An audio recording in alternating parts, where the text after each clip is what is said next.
শুধুমাত্র ময়দা আর চিনি দিয়ে তৈরি মজাদার এই পাউরুটিগুলো বাসায় তৈরি করলে বাজার থেকে কিন্তু কিনে খাওয়ার আর একদমই প্রয়োজন পড়বে না। চুলাতে খুব সহজে তৈরি করে ফেলতে পারবেন। আশা করছি রেসিপিটি আপনাদের কাছে অনেক বেশি ভালো লাগবে। তাহলে চলুন দর্শক দেখে নেওয়া যাক এই রেসিপির পুরো প্রস্তুত প্রণালী। পাউরুটি তৈরি করার জন্য প্রথমে একটি বোলের মধ্যে নিয়ে নিব 1.5 কাপ পরিমাণ ময়দা,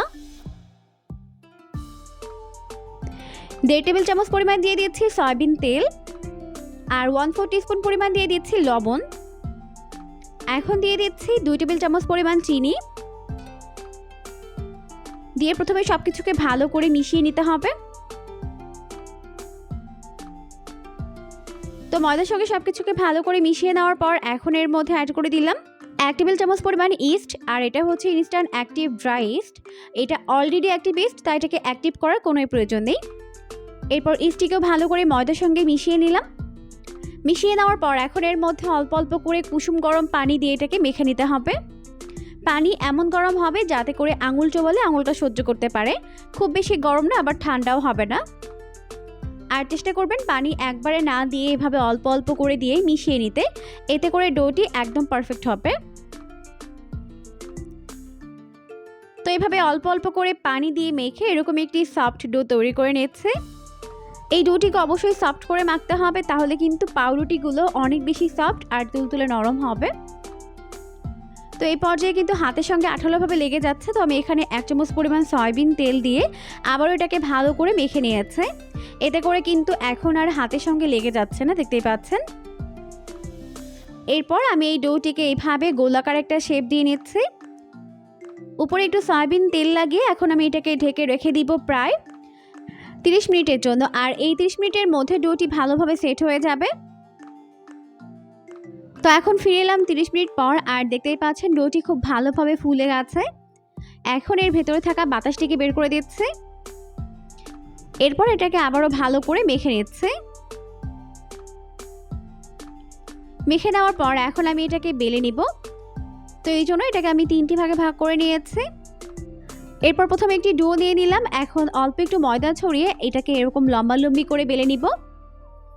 তো লম্বা করে বেলে নেওয়ার পর এখন এটার একটা সাইড থেকে এভাবে এটাকে রোল করে নিচ্ছে, দেখতেই পাচ্ছেন। তো এভাবেই আমি 3টা রোল বানিয়ে নিব। এখন আমাদের 3টা রোল বানানো হয়ে গেছে, আর আমি এখানে একটি কেক মোল্ড নিয়েছি। এরপর আমি এর মধ্যে এভাবে এটাকে সেট করে নিচ্ছি, দেখতেই পাচ্ছেন আমি এটাকে কিভাবে করে নিচ্ছি। তো 3টা আমি সেমভাবে এরকম করে বসিয়ে দিচ্ছি এর মধ্যে। এখন এটাকে এইভাবে রেস্টে রেখে দিব প্রায় 10 মিনিটের জন্য। এখন একটি বোলের মধ্যে একটি ডিম ভেঙে নিব। তো এভাবেই আমি ডিমের সাদা অংশ এবং হলুদ অংশটিকে আলাদা করে নিচ্ছি। এরপর এর মধ্যে 1 চামচ পরিমাণ লিকুইড দুধ দিয়ে দিব। এতে করে কিন্তু পাউরুটির কালারটা অনেক বেশি ভালো হয়। দিয়ে ভালো করে মিশিয়ে নিলাম। মিশিয়ে নেওয়ার পর এদিকে 10 মিনিট পর কিন্তু পাউরুটির এই ডোটি ফুলে এরকম হয়ে গেছে। এখন এর উপর থেকে এইভাবে দিয়ে দিচ্ছি। আপনারা চাইলে এটাকে ব্রাশ করে দিতে পারবেন। তো এরপর আমি এটাকে চুলায় উঠিয়ে দিব। চুলায় উঠিয়ে এটাকে আমি 25 মিনিটের মতো বেক করে নিব, চুলার আঁচটিকে মিডিয়াম আর হাইয়ের মাঝামাঝি রেখে। তো এখন প্রায় 25 মিনিট পর আমাদের পাউরুটি কিন্তু একদম রেডি হয়ে গেছে, আর দেখতেই পাচ্ছেন উপরে সুন্দর একটা কালার চলে এসেছে। এখন আমি এটাকে চুলা থেকে নামিয়ে ভালোভাবে প্রথমে ঠান্ডা করে নিব। তো চুলা থেকে নামিয়ে এটাকে ভালোভাবে ঠান্ডা করে নিয়েছে। এখন আমি এটাকে এইভাবে মোল্ড আউট করে নিচ্ছি। আর দেখতেই পাচ্ছেন এটাকে চুলায় বেক করার পরেও কিন্তু এটা পুড়ে যায়নি, একদম পারফেক্ট হয়েছে। এখন আপনাদের সাথে কেটে শেয়ার করছি, দেখতেই পাচ্ছেন অনেক বেশি সফট আর তুলতুলে নরম এই পাউরুটিগুলো কিন্তু খেতে দারুণ মজার হয়। তৈরি করতে তো কোনোই ঝামেলা নেই, দেখলেন তো খুব সহজে তৈরি করে নেওয়া যায়। এভাবে বাসায় পাউরুটি তৈরি করলে বাজার থেকে কিন্তু কিনে খাওয়ার আর একদমই প্রয়োজন পড়বে না।